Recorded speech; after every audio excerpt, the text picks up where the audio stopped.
नदी के किनारे ठंडी हवा चल रही थी।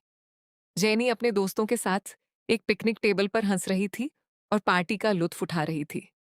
लेकिन तभी कुछ ऐसा हुआ जिसने सबकी धड़कनें रोक दी। अचानक सामने से लिसा गुजरी। दोनों की नजरें जैसे ही एक दूसरे से मिलीं, माहौल में एक सन्नाटा छा गया, मानो किस्मत उन दोनों के साथ कोई खेल खेल रही हो।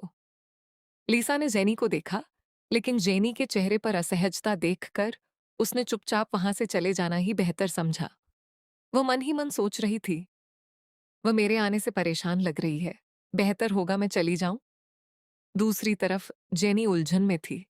उसने सोचा, ये मुझे न देखने का नाटक क्यों कर रही है? क्या इसे मेरी असली पहचान पर शक हो गया है? लिसा को इस तरह अकेले जाते देख जेनी से रहा नहीं गया। उसने तुरंत टेबल पर खड़े होकर अपने दोस्तों को हैरान कर दिया और कहा, साथियों, मैं चलती हूं, मुझे कोई जरूरी काम आ गया है। जेनी दौड़ती हुई लिसा के पीछे गई और हांफते हुए चिल्लाई, हे बुढ़िया आंटी, तुम यहां क्यों हो? लिसा ने पलटकर शांत स्वभाव से पूछा, क्या मुझे टहलने की अनुमति नहीं है? जेनी का चेहरा लाल हो गया।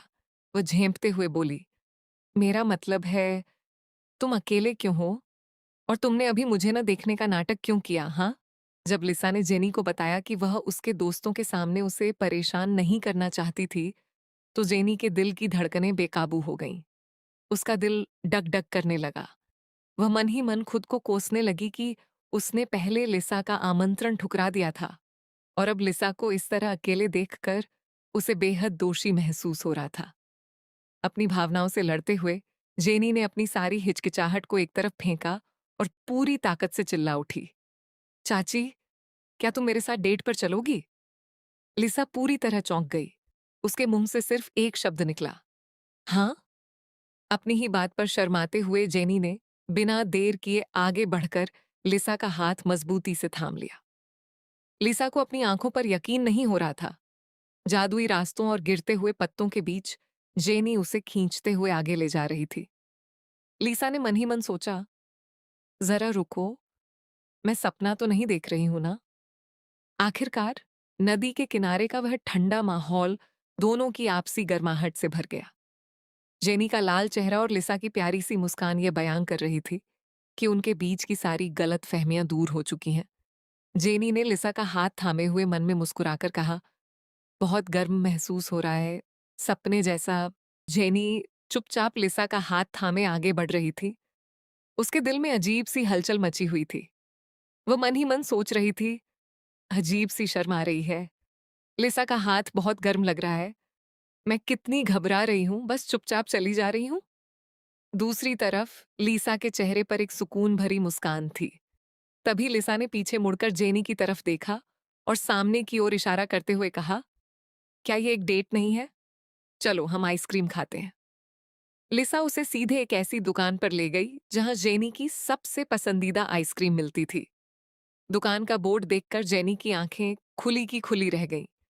उसने मन ही मन सोचा, ये मेरी पसंदीदा आइसक्रीम है। यह महिला दूसरों के दिल की बात पढ़ने में इतनी माहिर क्यों है? अपनी घबराहट को छुपाने के लिए जेनी ने लिसा को थोड़ा चिढ़ाते हुए कहा, तुम इतने बड़े हो गए हो, फिर भी आइसक्रीम खा रहे हो? यह सुनते ही लिसा का चेहरा थोड़ा उतर गया और वह मासूमियत से रूठते हुए बोली, इतनी बूढ़ी का क्या मतलब है? जरा सोचो, मेरी उम्र अभी 30 भी नहीं हुई है। क्या वाकई बड़ों का आइसक्रीम खाना गैरकानूनी है? यह तो बहुत ज्यादा है। लिसा ने तुरंत दुकानदार से कहा, कृपया एक बेहतरीन हिस्सा दें। जब उसने आइसक्रीम जेनी की तरफ बढ़ाई तो जेनी ने चौंकते हुए उसे अपने हाथों में ले लिया। जेनी सोचने लगी, अरे, क्या थोड़ी ही देर पहले बूढ़ी कहे जाने पर वो रूठ गई? खैर, इसका मतलब है वो और भी आसानी से हार मान रही है।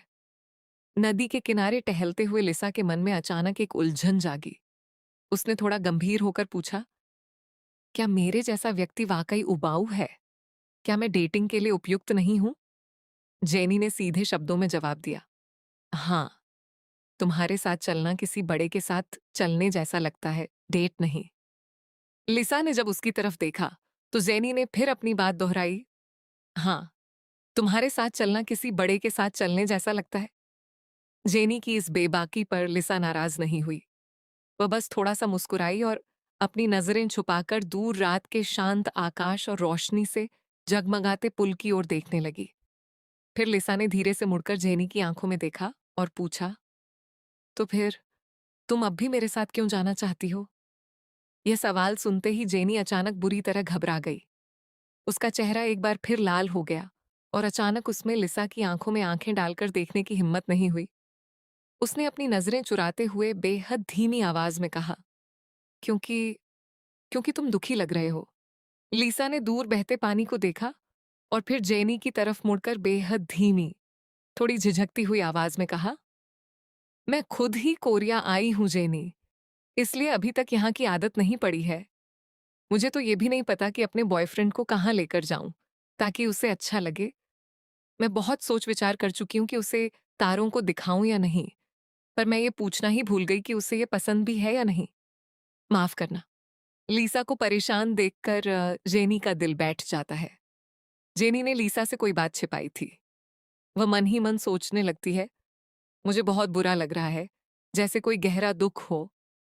लेकिन अपनी घबराहट छुपाने के लिए वह जोर से कहती है, मैंने पहले मना किया था क्योंकि मैं सच में व्यस्त थी। तुमने खुद देखा था ना, मुझे अपने दोस्तों के साथ जाना है। लीसा ने उसकी बात सुनी और अपनी आंखें झुका लीं। एक हल्की सी दर्द भरी मुस्कान के साथ उसने कहा, हाँ, फिर मुझ पर दया करने के लिए धन्यवाद। लीसा की आंखों में छिपा दर्द जेनी के दिल को चीर गया। जेनी ने लीसा के चेहरे को देखा और सोचने लगी, क्या वो सच में इतनी दुखी है? पछतावे की एक लहर जेनी के भीतर दौड़ गई। वह अपनी आइसक्रीम को कसकर पकड़ लेती है और सोचती है, मुझे अब पछतावा शुरू हो रहा है। अगर लीसा सच में मुझे पसंद करती है और उसे पता चले कि मैं उससे झूठ बोल रही थी, क्या उसे गहरी चोट पहुंचेगी? वह खुद को संभालते हुए लीसा से कहती है, सच तो यह है कि तुम भी कोई बुरी नहीं हो। तुम्हारा करियर सफल है और ऐसा भी नहीं है कि कोई तुमसे शादी नहीं करना चाहता है ना? तो फिर मुझे चुनने पर इतना जोर क्यों दे रही हो? लीसा सीधे जेनी की आंखों में देखती है और बेहद संजीदगी से कहती है, शुरुआत में तो यह सिर्फ विचार करने की बात थी, लेकिन अब सब कुछ मुश्किल हो गया है। जेनी की आंखों में आंसू आ जाते हैं। वह रोते हुए पूछती है, क्या मुश्किल है? जेनी जैसी एक मासूम लड़की लीसा के दिल में चल रहे जटिल विचारों को पूरी तरह नहीं समझ पा रही थी और लीसा ने इसके लिए उससे कभी दोष भी नहीं दिया। लीसा ने अपनी पलकें धीरे से झपकाईं। असल में जेनी ही वह इंसान क्यों थी जिससे वह प्यार करने लगी थी? इसके कई कारण थे, लेकिन इस वक्त वह सिर्फ अपने दिल की बात कहना चाहती थी। लीसा ने आगे कदम बढ़ाया और मुस्कुराते हुए कहा, क्योंकि मैं तुम्हें पसंद करने लगी हूं, इसीलिए हार मानना मुश्किल लग रहा है। यह सुनते ही जेनी के गाल एकदम टमाटर की तरह लाल हो गए, जिससे वह बेहद प्यारी लग रही थी। जेनी की यह प्यारी प्रतिक्रिया देखकर लीसा के मूड में अचानक बदलाव आया।